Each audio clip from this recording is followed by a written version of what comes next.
आर्य समाज की आत्माओं को मूर्ख बनाए बैठे हैं। और आज भी मानने उनको तक ये ज्ञान नहीं जाने देना चाहते थे कि सत्यार प्रकाश नामक जो पुस्तक है उसमें कोरी बकवाद भर रखी है, कोरी झूठ बकवाद, ना कोई अध्यात्म ज्ञान ना कोई व्यवहार का ज्ञान।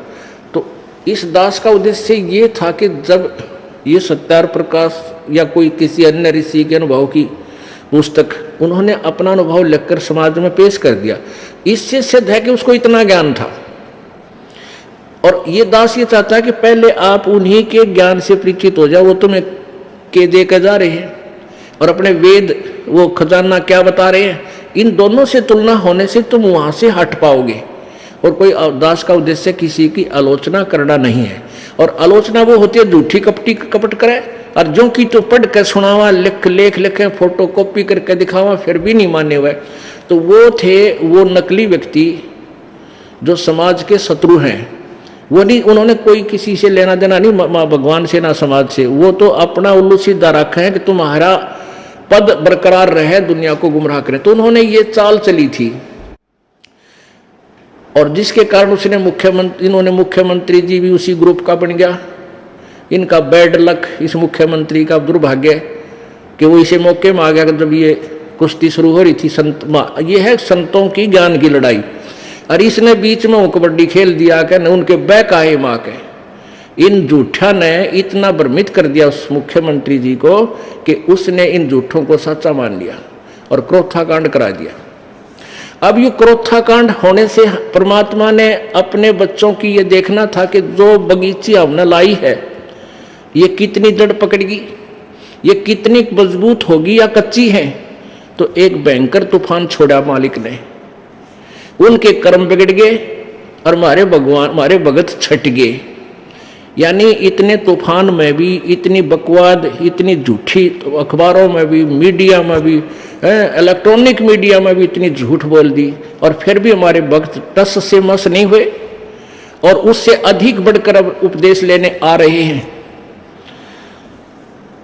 तो दास ये चाहता है कि आप इतने मजबूत हो जाओ कि किसी के तोड़े नहीं टूटे, तो फिर वो बाग फड़ा करे।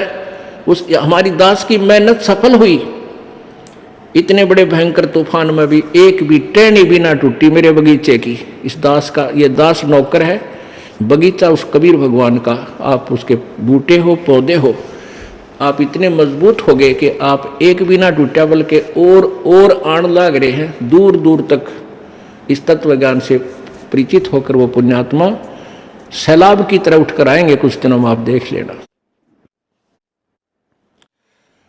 अब ये ज्ञान रह रहकर आपको इसलिए समझाया जा रहा है, इसलिए बताया जा रहा है कि आप परमात्मा से परिचित हो जाओ।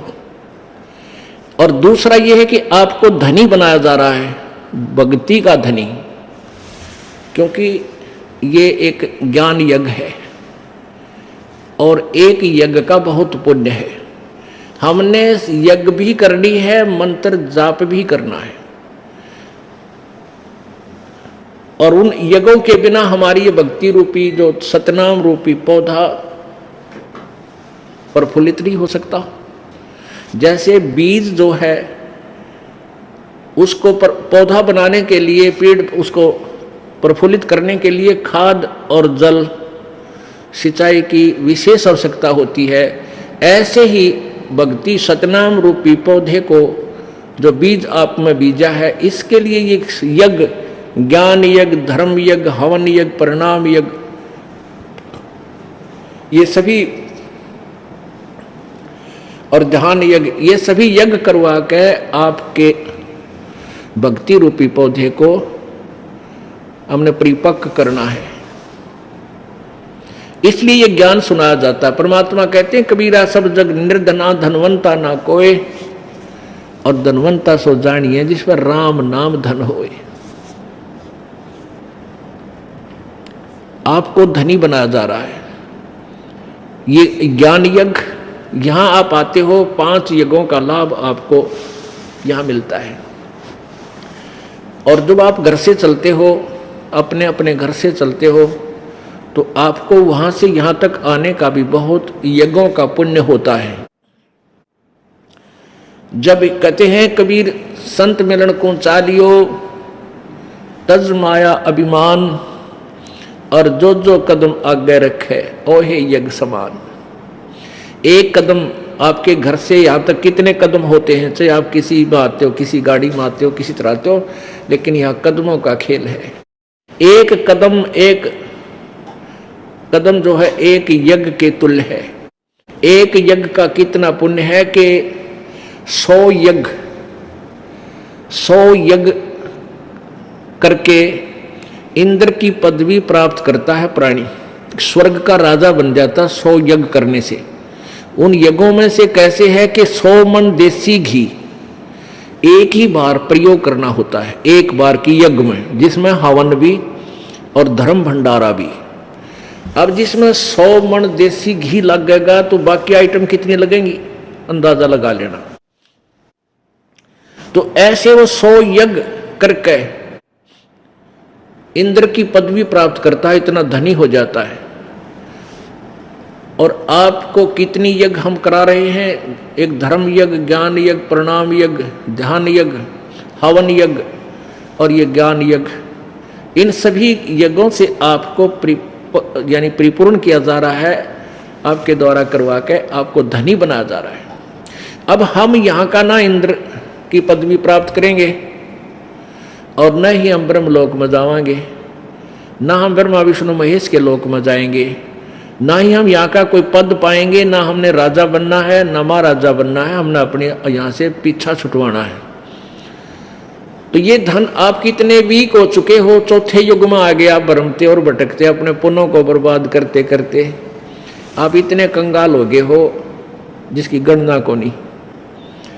अब आपको फिर भक्ति उसी तरह जितने भक्ति शक्ति युक्त आप सतलोक से आए, जो आपके अंदर पुण्य थे, उतने ही पुण्य फिर तैयार करवाने पड़ेंगे आप में, तब आप सतलोक जा सकोगे।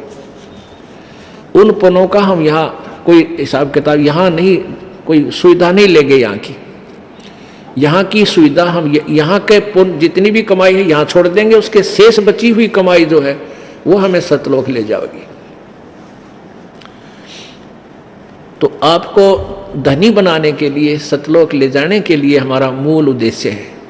यहाँ सांसारिक सुख जो आप मांगते हो, क्योंकि यहाँ पहले तो दुखी आत्मा आती है, मोक्ष तो बाद में ध्यान में आवा है, पहले इन संकटों का पीछा छूटा है। तो परमात्मा सबसे पहले आपके ये दुख निवारण करेगा, क्योंकि दुख दूर ना हुए तो भक्ति कर ही नहीं सकते, कति नास्तिक हो जाओगे। तो आपके भाग ऐसे नहीं है, भाग नहीं है आपके, पुण्य नहीं है, इसलिए आप दुखी हुए। क्योंकि जब तक पुण्य थे तो आप सुखी थे, पाप का दौर शुरू हुआ तो आप दुखी हो गए। तो आपके पुण्य नहीं है बिल्कुल। यहाँ आपको परमात्मा अपने कोटे से कुछ राहत देता है कि इसका दिल डटे, आत्मा मुझे पहचान सके। धर्मदास यहाँ घना अंधेरा और बिन परिचय जीव जम का चेहरा। धर्मदास जी को परमात्मा कहा करते थे कि धर्मदास, संत जो होते हैं वो चमत्कार नहीं दिखाते, और भाई वो संत भी नहीं जिससे कोई चमत्कार नहीं हुआ है। यानी संत नहीं है जो न्यू कह चल तेरा न्यू कर दूंगा, तेरा छोरे हो जाएंगे, तू सेठ बन जाएगा, ये इस तरह की बकवाद वो जंतर मंत्र करने की नहीं देता। और वो संत भी नहीं जिससे दुख दूर ना हो, जिससे चमत्कार ना हो, यानी ऐसे अचंभित करने वाले सुख प्राणी को ना हो, तो वो संत भी नहीं है। अब दोनों ही बात बता दी कि धर्मदास यहाँ घना अंधेरा और बिन परिचय जीव जम का चेहरा। तो परमात्मा कहते हैं धर्मदास जी, यहाँ काल ने घना ज्ञान फैला दिया, और जब मैं ऐसे सुख ना दूं, चमत्कार ना करके दिखाऊं, दिखाते नहीं, उनकी वतनों से उनके वैसे हो जाते हैं बगैर किए ही।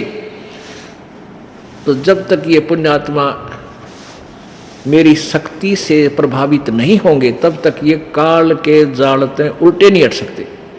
मेरे पास आएंगे न सुख दूंगा अपने कोटे थे, ये आप चपक जाएंगे, ओहो भगवान पा गया, ओहो ये तो सोचा भी ना था ऐसा सुख भगवान ने दे दिया, और भगवान इसे सुख दिया करे। परमात्मा कहते हैं पर्वत पर्वत में फिरा कारण अपने राम, राम जैसे संत मिले उन सारे सब काम। परमात्मा ढूंढते फिरे थे दुखों का निवारण करवाने के लिए, धनी बनने के लिए, किधर पर्वत पर किधर गुफाओं में, भगवान वहाँ पाओगा, उस मंदिर में बतावे हैं, केदारनाथ में बताया, यानी सारे घूम लिए। और संत राम जैसे संत मिले, उन सारे काम, सब काम, छोटे मोटे काम तो एक आधा जंतर मंत्र वाला भी कर दिया करे। कोई जाड़ दिया भी थोड़ा सा राहत दे देगा, लेकिन वो जाड़ सके है, इस भयंकर कष्ट से नहीं बचा सकता। और यहाँ सारे सुख होंगे सच्चे दरबार में। आप जैसे ये कई क्या करते हैं, केवल यज्ञ हवन यज्ञ करते हैं, हवन यज्ञ स्वाहा स्वाहा, वो केवल उससे यज्ञ न करके ये मान बैठे हमने बहुत कुछ धार्मिक अनुष्ठान कर दिया। ये तो इनकम्प्लीट है, अधूरा है। अब जैसे कोई रोगी है और वो रोगी घना कमजोर हो गया, तो डॉक्टर जाते ही ग्लूकोज चढ़ाओगा और उसमें 3-4 प्रकार के टीके लगाओगा ताकत के। तो वो ग्लूकोज जो है वो रोग काटने की नहीं, शरीर ने थामने की है। ये शरीर नष्ट ना हो जा, वो इस शरीर में जो त्रुटि आएगी है, कमजोरी आई है, उसको थोड़ा सा सहारा दे देगा, रोग नहीं काटेगा वो ग्लूकोज। उसके रोग काटने के फिर इंजेक्शन न्यारे हैं, टैबलेट्स अलग हैं, गोलियां दवाई जड़ी बूटी वो अलग से खानी पड़ती हैं। ऐसे ये 5 यज्ञ, एक यज्ञ धर्म की, दूसरी यज्ञ ध्यान, तीसरी यज्ञ हवन की, चौथी यज्ञ प्रणाम और 5वीं यज्ञ ये ज्ञान की। ये तो ग्लूकोज है, ये तो ग्लूकोज समझो जो चढ़ाई जा रही है आपके, क्योंकि आप चौथे युग में आ लिए और इतने कमजोर हो चुके हो कि आप कति कंडम हुए पड़े हो। अंतिम जन्म है तुम्हारे अब ये। जब यू मालिक ना मिलता तो कोई पशु बनता, कोई पक्षी बनता, ऐसी जन्म हो जाते। क्योंकि धर्म कर्म क्या कोई रास्ता नहीं था। पेट भरने के लिए सारा दिन हाहाकार मच रही थी, उसने लूट लें, उसने खसोट लें, उसका मिलावट कर दूँ, उसका ऐसे दूध में मिला दूँ, घी में कुछ मिला कर बेच दूँ। ऐसी ब्रैन माटी ऐसी जो ना दुष्कर्मों से धनी बनना चाहते थे, जो दूने पापी बनते। अब ये अंतिम था आपका, तो इसलिए आपको ये 500 यज्ञ करवा के ये ग्लूकोज चढ़ाया जा रहा है। और ये मंत्र जाप जो आपको बताए गए हैं, ये आपको वो कैप्सूल हैं जो रोग काटने के। तो ये सारा उपचार आपको कराना पड़ेगा, तब आप यहाँ से मुक्त होगे। जन्म मृत्यु का रोग आपका जब कटेगा। जग सारा रोगिया रे, जिन सतगुरु वैद न जाण्या। जग सारा रोगिया रे, भाई जन्म मरण का रोग लग्या है या तृष्णा बडरी खांसी। जन्म मरण का रोग लग्या है या तृष्णा बडरी खांसी। आवागवन की डोर गले में पड़ी काल की फांसी। जग सारा रोगिया रे, जिन सतगुरु वैद न जाण्या। जग सारा रोगिया रे। जन्म मृत्यु का रोग लगा या इच्छा बढ़ रही, खांसी, तृष्णा, नो जोड़ दूं, कोठी बना लूं, कार बना दूं, नो कर लूं, और 1 मिनट में मृत्यु हो जा, तोड़ दिया किला की तो गद्दा बना पाओ, उसको ठीक है बराबर में खड़ा पाओगा। जो का या तृष्णा बढ़ रही, खांसी, जैसे किसी का खांसी हो जा, मिनट में खांसी उठा करे, तो वो कहते ऐसे इच्छा रूपी खांसी थारा रोज उठे जा, पल पल में नो कर दूं, ऐसे कर दूं, वो बना लूंगा, इबका नो कर लूंगा, कुछ कर्जा ले लूंगा, और जो काम करने का है वो कराया नहीं जाता है। फिर क्या बताते हैं कि जन्म मरण का रोग लगा या तृष्णा बढ़ रही, खांसी और आवागमन, आने और जाने की। जन्म हुआ फिर मर गया, जन्म हुआ फिर चला, ये आवागमन की डोर गले में या पड़ी